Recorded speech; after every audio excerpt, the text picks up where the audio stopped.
그 미주에 있는 한 그 신문사에서 설문조사를 했습니다. 교민들에게 이런 질문을 했는데 미국이 좋은지 그리고 한국이 좋은지 물어봤습니다. 근데 교민의 60%가 한국이 더 좋다고 그러고요. 교민의 40%가 미국이 더 좋다고 그렇게 이야기를 했습니다. 그런데 이제 그 미국이 좋다고 한 40%의 교민들을 이렇게 분석해 보니까 그 특징이 뭔지 아세요? 그 특징은 그 40%의 교민은 영어를 잘한다는 겁니다. 자, 이 얘기가 무슨 얘기냐면 어떤 그 사회나 관계 속에서 그 잘 적응해 가는 데 있어서 가장 필요한 것은 상대방에 관한 언어를 이해하는 겁니다. 그 언어를 잘 이해해야 그 속에 그 관계 속에서 그 관계를 잘 이루어 갈 수 있다는 겁니다. 이렇게 설명할 수 있습니다. 가족 관계도 그렇고 인간관계도 그렇고 아내가 남편을 잘 이해하는 방법은 그리고 아내가 남편의 혹시 언어를 잘 이해하지 못한다면 그 관계는 굉장히 어렵고 힘들 수밖에 없고요. 남편이 아내의 언어를 잘 깨닫지 못하면은 그 관계는 시간이 가면 갈수록 더 갈등이 많아질 수밖에 없다는 겁니다. 또 부모가 자녀의 언어를 그리고 이해하지 못하면 그 자녀를 많이 낳으면 낳을수록 그 부모에게는 더 갈등과 고통이 따를 수밖에 없다는 겁니다. 그래서 굉장히 중요한 게 뭐냐면 상대방의 언어, 다른 관계를 맺는 상대방의 언어를 이해하는 게 중요합니다. 성도도 신앙생활을 하는 데 있어서 성도가 알아야 될 가장 중요한 언어는 하나님의 언어입니다. 하나님의 언어, 하나님의 말씀을 잘 깨달아 아는 성도는 그 신앙생활 가운데 하나님의 놀라운 복을 얻을 수 있다라는 겁니다.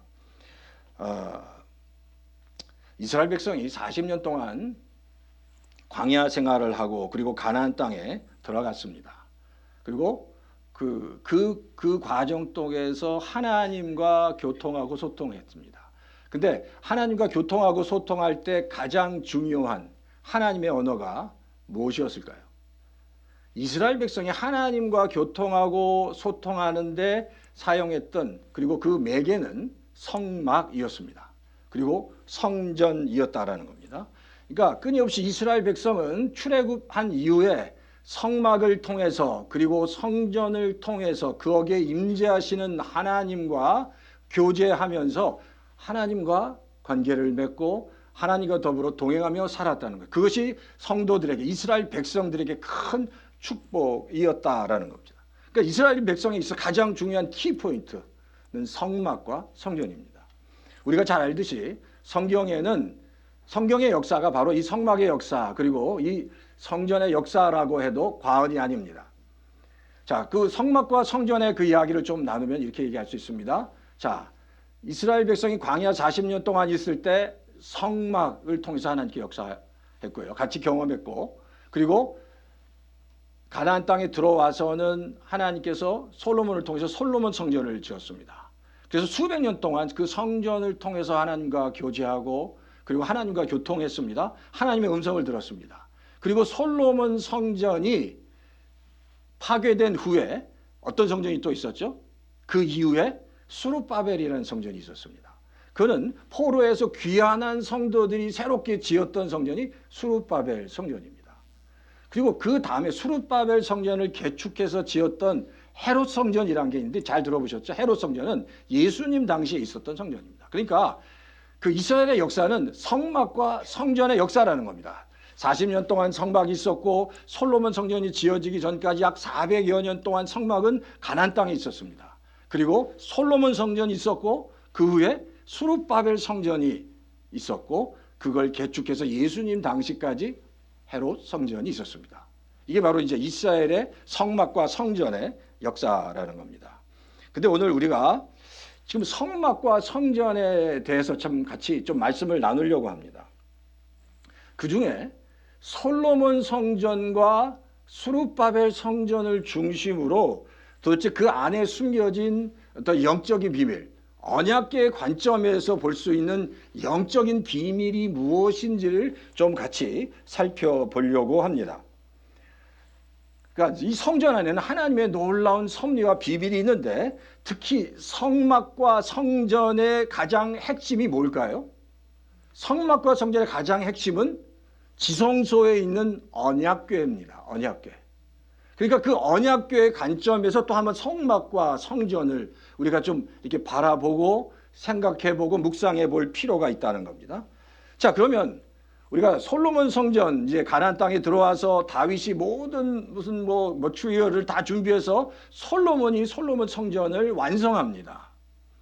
그런데 그 솔로몬 성전에는 당연히 언약궤가 있었고 그 언약궤는 하나님이 모세를 통해서 만들게 하신 그 언약궤가 그 솔로몬 성전에 갔던 것 같아요. 계속 이렇게 수리하거나 더 멋있게 만들었지만 화려하게 그리고 하나님께서 하셨지만 그 소위 정통성 있는 역사성을 가지고 있는 성막이 솔로몬 성전에 들어가게 됩니다. 그런데 놀라운 거는 그 솔로몬 성전에 들어간 그 언약궤가 바벨론 3차 침공 때 주전으로는 586년경 바벨론의 세 번째 침공 때 모든 성전이 다 파괴되는데 그때 언약궤가 없어집니다. 바벨론에 있는 군사들이 가져간 게 아니라 그 바벨론 그 침공 때 그게 다 없어진다는 겁니다. 왜 없어졌을까요? 우리가 그런 질문을 한번 하면 좋겠고요. 두 번째, 자, 그럼 이스라엘 백성이 포로에서 귀환한 후에 수르바벨 성전이 세워졌는데, 자, 여기에 나온 언약궤는 과연 어땠을까요? 수르바벨 성전에는 언약궤가 있었을까요? 없었을까요? 수르바벨 성전에는 당연히 있어야 할 언약궤가 없었다라는 겁니다. 자, 이게 우리가 이제 성도들이 많은 질문이고 어떻게 그럴 수 있을까? 성전에 어떻게 언약궤가 없을 수 있을까라고 질문할 수 있어요. 그런데 에스겔이 또 성전에 가는 환상을 보는데 에스겔의 환상에도 놀랍게도 언약궤에 대한 언급이 없습니다. 그러니까 성경 구약에 보면 예레미야 이후 그 이스라엘 그 남유다가 멸망한 이후에는 언약궤라는 단어가 보이지 않습니다. 언약궤라는 법궤라는 언급이 없다는 겁니다. 왜 그럼 하나님께서 그렇게 하셨을까? 자, 우리가 이제 이런 질문을 가지고 같이 성경을 풀어가면서 오늘 말씀을 같이 나누면 좋겠습니다. 자, 첫 번째 질문이 이겁니다. 솔로몬 성전에 있었던 언약궤가 바벨론이 침공했을 때 그냥 사라져 버렸다는 겁니다. 사실 이거를 사라져 버렸다는 말을 다른 말로 표현하면 하나님께서 감추셨습니다. 그 언약궤를 감춰 버리셨다는 겁니다. 자, 그러면 하나님께서 언약궤를 감추신 이유가 무엇인지를 우리가 좀 살펴봐야 되는데요. 그 근거가 예레미야서 3장 16절에 나와 있습니다. 예레미야서 3장 16절 같이 한번 읽어보시겠어요? 다 같이 한번 읽겠습니다. 시작. 여호와의 말씀이니라. 너희가 이 땅에서 번성하여 많아질 때에는 사람들이 여호와의 언약궤를 다시는 말하지 아니할 것이요, 생각하지 아니할 것이요, 기억하지 아니할 것이요, 찾지 아니할 것이요, 다시는 만들지 아니할 것이며 라고 말합니다. 자, 이게 하나님께서 예레미야에게 주신 말씀인데 너희가 번성해지 어떤 시대가 되면 여호와의 언약궤를 다시는 말하지 않고 그리고 생각지 않고 기억하지도 않고 찾지 않을 거라고 얘기합니다. 말씀하시는 거예요. 그러니까 어느 순간에 그 언약궤는 없어질 거라고 말씀하신다는 겁니다. 그러니까 하나님께서 감추시겠다는 거예요. 근데 그럼 하나님께서 솔로몬 성전에 있었던 이 언약궤 바벨론 침공과 더불어 사라졌던 그 언약궤 하나님께서 감추신 이유가 도대체 뭐냐라는 겁니다. 우리가 그 하나 예를 들 수 있는데 모세가 그 느보산에서 그 이스라엘 광경을 보고 나서 죽습니다. 근데 모세의 시체를 아무도 찾지 못하게 했습니다. 그 이유가 뭐냐면 모세의 시체를 찾고 만약에 모세의 무덤이 어디 있는지 알겠다면 그곳이 바로 우상 숭배지가 될 수 있기 때문입니다. 그러니까 지금 하나님이 이 언약궤 하면 모든 이스라엘 백성들이 그 언약궤를 어텐션했고 언약궤에 임하신 하나님을 바라봤기 때문에 하나님께서는 바벨론 침공과 더불어 언약궤를 그냥 없애버렸어요. 숨기셨다라는 겁니다. 자, 그런데 그걸 어떻게 알 수 있냐면 열왕기하 25장 7절부터 25장 9절 그리고 13절부터 17절에 보면 이 구절을 우리가 지금 다 읽지 못하지만 이 내용이 바로 이겁니다.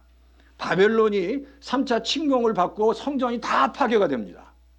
그리고 바벨론 군인들이 이 성전에 와서 성전을 파괴하고 성전에 있던 성물들을 다 가져가는 거예요. 그 리스트들이 여기 다 나와 있습니다.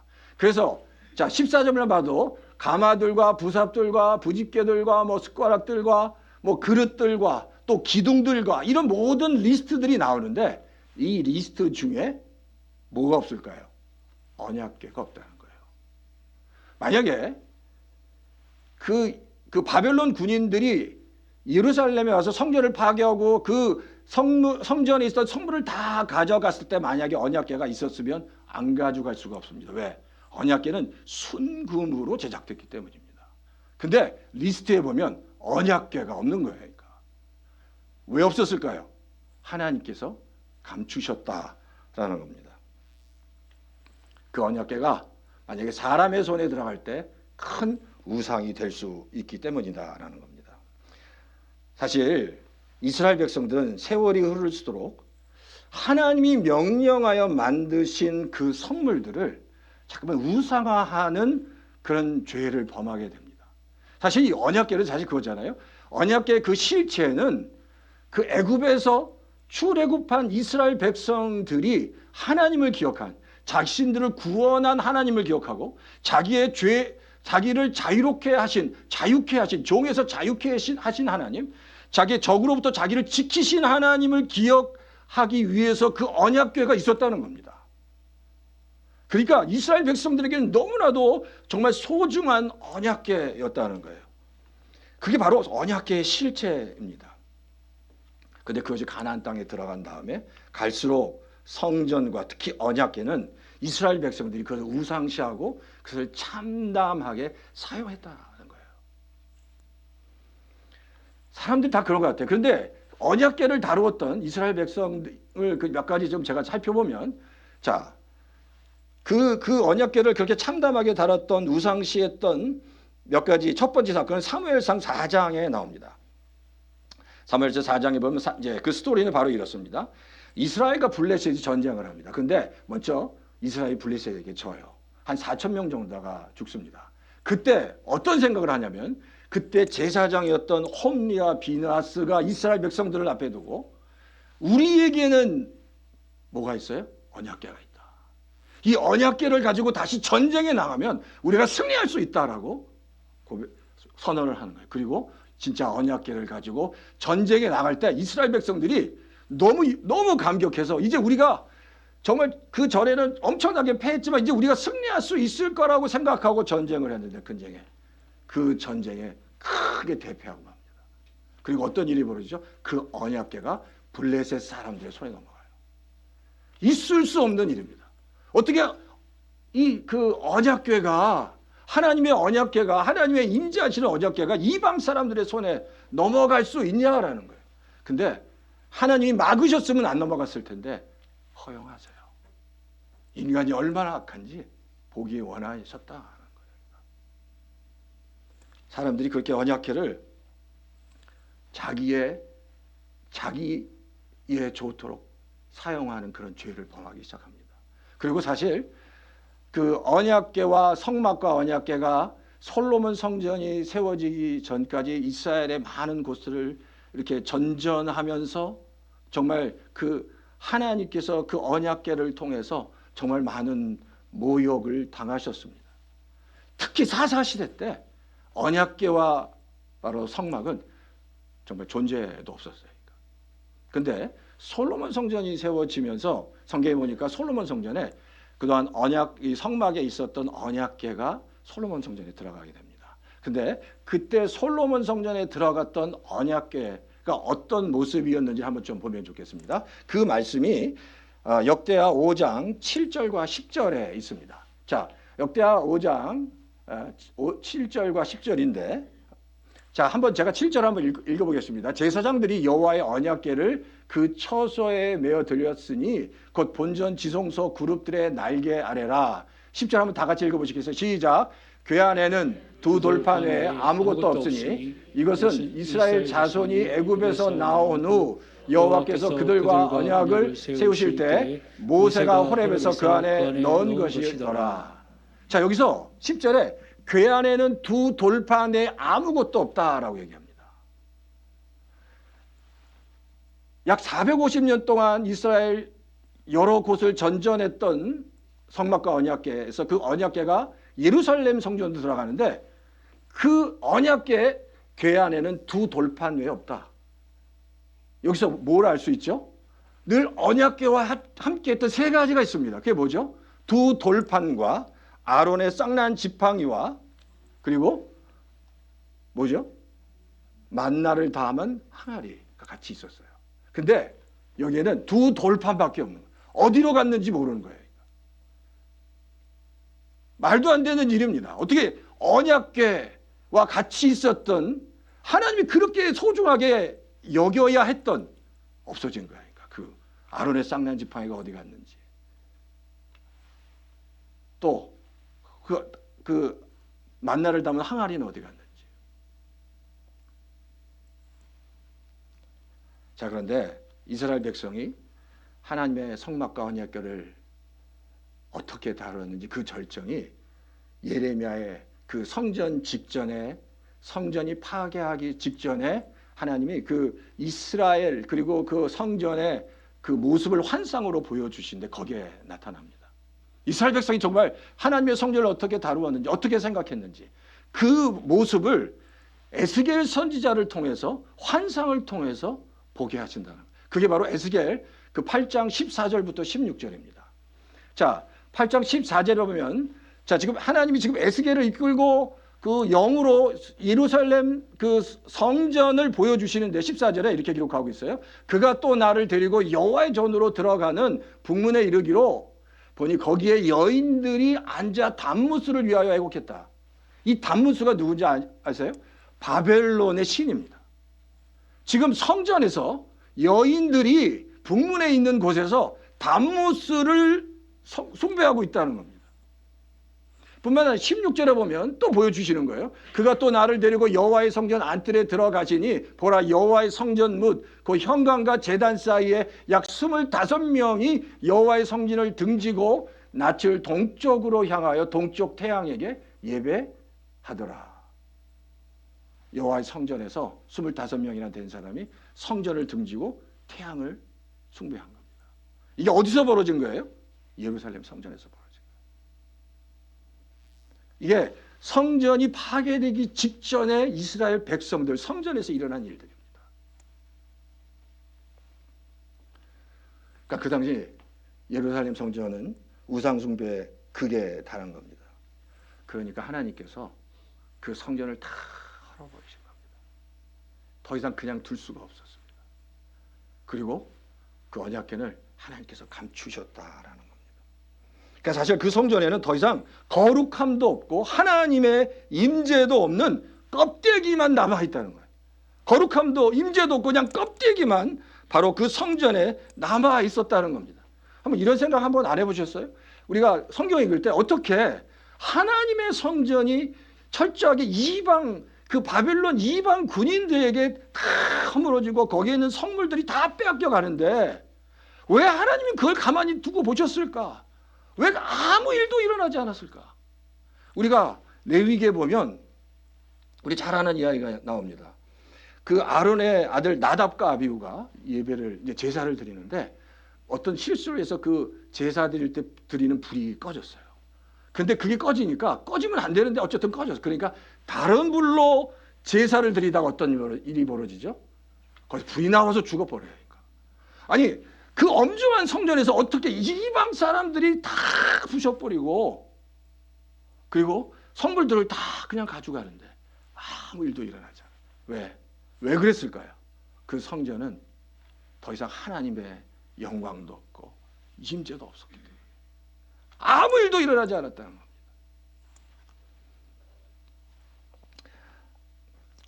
우리가 신앙생활할 때 똑같습니다.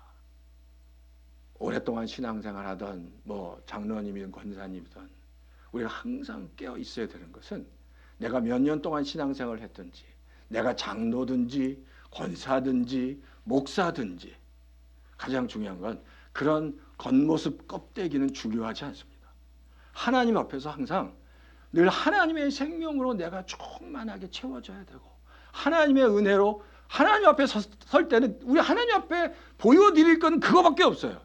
목사도 마찬가지. 내가 목사였습니다. 뭐 내가 평생 어떤 아무하게 교회를 했던 장로였습니다. 다 소용없다는 거예요. 하나님 앞에 섰을 때 그 하나님께 보여드릴 것은 하나님을 향한 그 사랑하는 마음, 헌신된 마음, 그리고 하나님의 생명과 은혜로 하나님 내가 이렇게 열심히 살았습니다 라고 보여드릴 것, 그거밖에 없다는 거. 우리가 이 땅을 살아가면서 항상 우리가 우리 자신들에게 다시 리마인드 해야 될 것은 내가 장로든 목사든 권사든, 그리고 내가 몇 년을 뭐 20년 30년 목회를 30년 교회를 다니던 아무 소용없다는 거예요.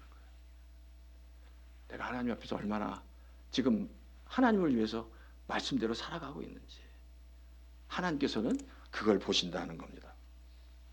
자, 두 번째는 수룹바벨 성전은 그럼 도대체 어떤 성전이었냐 하라는 거예요. 그리고 그 안에 성전 언약궤가 없다 그러는데 그거 왜 그럴까라는 이야기입니다. 자, 에스라 3장 12절부터 13절을 한번 보시면, 자, 에스라 3장 12절과 13절 말씀 제가 한번 읽어드릴게요. 제사장들과 레위 사람들과 나이 많은 족장들은 첫 성전을 보았으므로 이제 이 성전의 기초가 놓임을 보고 대성통곡했다라고 얘기합니다. 그리고 여러 사람은 기쁨으로 크게 함성을 질렀다. 여기서 그럼 이 사람들이 왜 대성통곡을 했냐는 거예요. 제사장들과 레위 사람들과 나이가 많은 족장들이 대성통곡을 한 이유는 그들은 첫 성전을 봤다고 얘기합니다. 첫 성전이 뭐예요? 솔로몬 성전입니다. 솔로몬 성전을 본 사람들은 지금 이 수룹바벨 성전의 기초가 놓이는 것을 보고 대성통곡해요. 왜? 그 두 성전을 비교할 때 너무너무 뭐가? 수룹바벨 성전이 초라한 거예요. 그러니까. 너무너무 초라한 거예요. 비교가 안 될 정도로 초라한 거예요. 그래서 대성통곡했다라는 겁니다. 뿐만 아니라 바로 이 제사장들과 레위 사람들과 족장들이 가졌던 또 다른 이슈가 있었을 겁니다. 그게 바로 왜 언약궤는 없냐는 겁니다. 당연히 있어야 할 언약궤가 왜 없냐는 겁니다. 근데 아무리 성경을 찾아봐도 이 수룹바벨 성전을 위해서 이스라엘 백성이 없어진 언약궤를 다시 만들었다. 그리고 어떻게든지 찾아서 그 언약궤를 다시 수룹바벨 성전에 드렸다는 이야기가 없습니다. 그러니까 수룹바벨 성전에는 언약궤가 없었던 것 같습니다. 근데 그걸 또 증명할 수 있는 게 뭐냐면, 이 수룹바벨 성전이 어떻게 되냐면 수룹바벨 성전이 나중에 헤롯 성전이 됩니다. 그런데 이 헤롯 성전이 이제 개축이 돼서 헤롯 성전이 되는데, 이 헤롯 성전이 주후 70년에 다 무너져 버립니다. 그때 로마의 디도라는 장군, 타이터스 장군이 예루살렘 성전을 다 무너뜨리고 또 그 안에 있는 성물을 다 가져갑니다.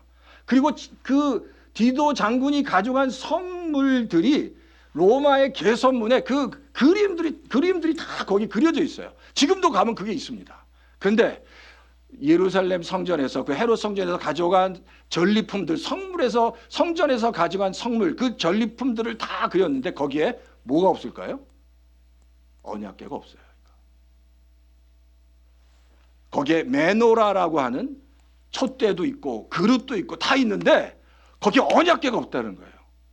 그러니까 그 얘기는 수룹바벨 성전에도 언약궤가 없었다는 겁니다. 그러니까 이거예요. 그러니까 수룹바벨 성전은 겉으로 보기에는 너무너무 초라하고 언약궤도 없는 겁니다. 정말 그 이스라엘 족장들과 레위와 제사장들이 보기에는 정말 통곡할 수밖에 없는 성전이었다라는 겁니다. 그러면 정말 그 수룹바벨 성전이 그렇게 초라하고 처참한 성전이었을까? 도대체 이게 하나님의 평가였을까? 우리가 그걸 살펴봐야 된다는 거예요. 근데 그렇지 않다는 겁니다. 사실 수룹바벨 성전은 우리가 읽었던 것처럼 예레미야 3장 16절에 바로 이 말씀, 여호와의 말씀이지라 너희가 이 땅에서 번성하여 많아질 때 사람들이 여호와의 언약궤를 다시 말하지 않고 그리고 생각하지 않고 기억하지 않는다고 말씀하신 그 말씀을 성취한 성전이다라는 겁니다. 뿐만 아니라 성경이 그래요. 이 스룹바벨 성전이 그 어떤 성전보다 가장 영광스러운 성전이다. 영어로 the most gracious the temple이라고 얘기합니다.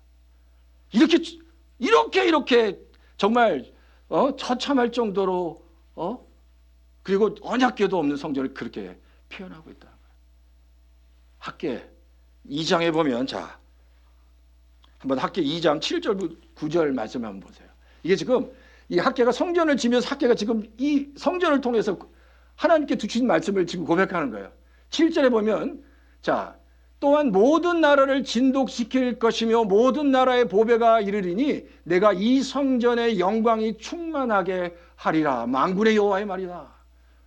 모든 나라를 진동시키고 모든 나라의 보배가 이르리니 내가 이 성전의 영광이 충만하게 하겠다. 모든 나라의 보배가 이른다. 모든 나라의 보배, 이 모든 나라의 보배가 뭘 상징하는 줄 아세요? 예수 그리스도를 상징합니다.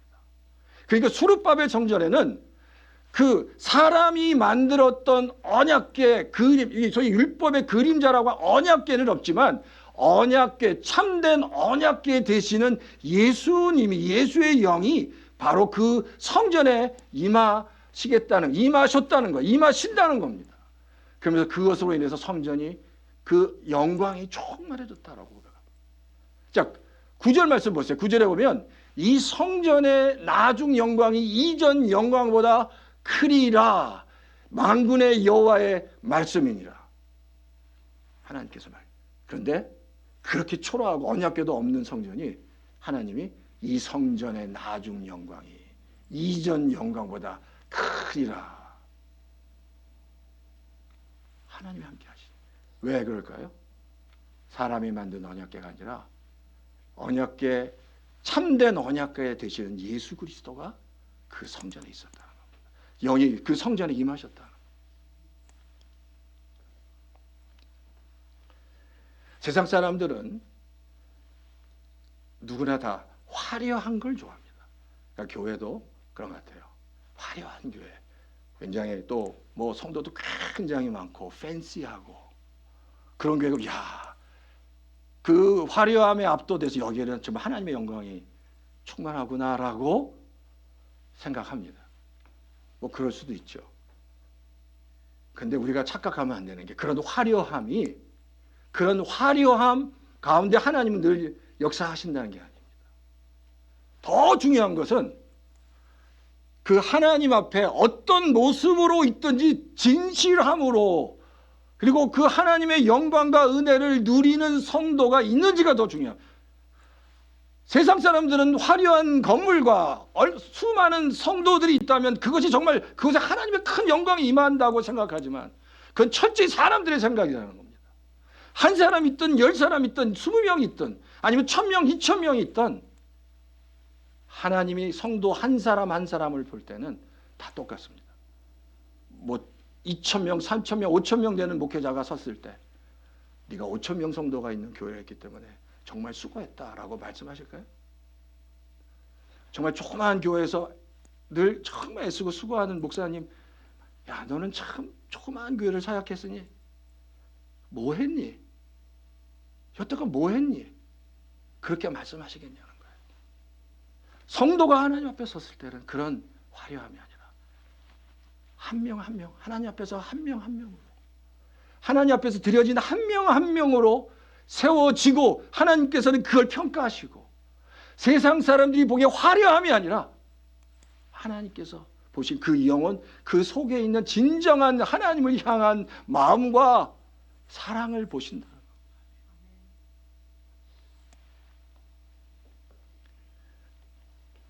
우리가 이 땅을 살아가면서 그러니까 항상 세상적인 관점에서 하나님의 나라를 봐서는 안 됩니다.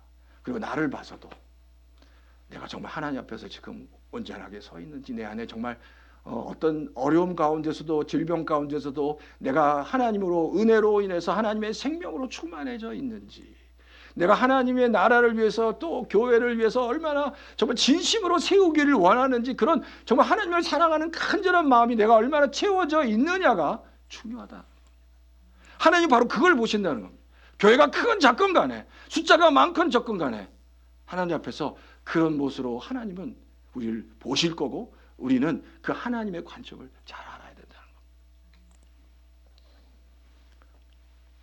그러면 이 땅의 모든 성전이 이제 다 무너졌습니다. 새로운 성전이 어디 있냐? 그럼 이 땅의 모든 성전이 무너졌는데 하나님 말씀, 새로운 성전이 세워졌다라고 말씀하십니다. 그 새로운 성전이 뭘까요? 그게 바로 고린도전서 3장 16절입니다. 고린도전서 3장 16절에 보면 성경이 이렇게 기록하죠. 너희는 너희가 하나님의 성전인 것과 하나님의 성령이 너희 안에 계시는 것을 알지 못하느냐라는. 이 땅에 피지컬로 사람이 세운 성전은 다 무너졌습니다.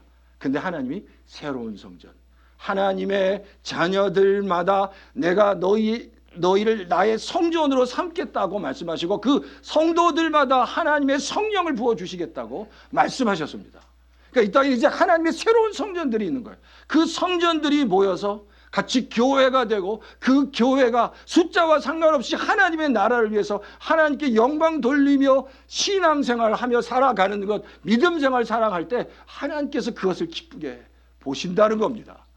그런 역사들이 이 땅에서 앞으로도 계속해서 일어나야 하고, 하나님 앞에서 그렇습니다. 하나님, 제가 부족하지만 하나님의 은혜로 다시 일어나기 원합니다. 하나님 붙잡아 주십시오.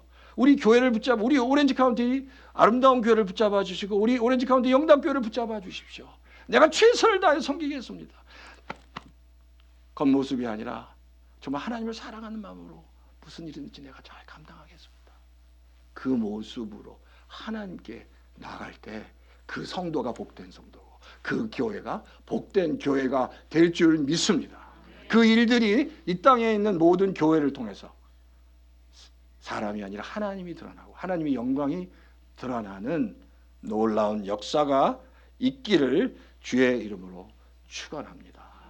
이제 잠깐 좀 기도하는 시간을 좀 가지면 좋겠습니다. 이 시간 주신 말씀 가지고, 하나님 우리를 참된 성전으로 세워주셨는데, 주님 앞에서 참된 성전으로 하나님의 나라와 영광을 정말 드리는 하나님의 자녀가 되게 해주십시오.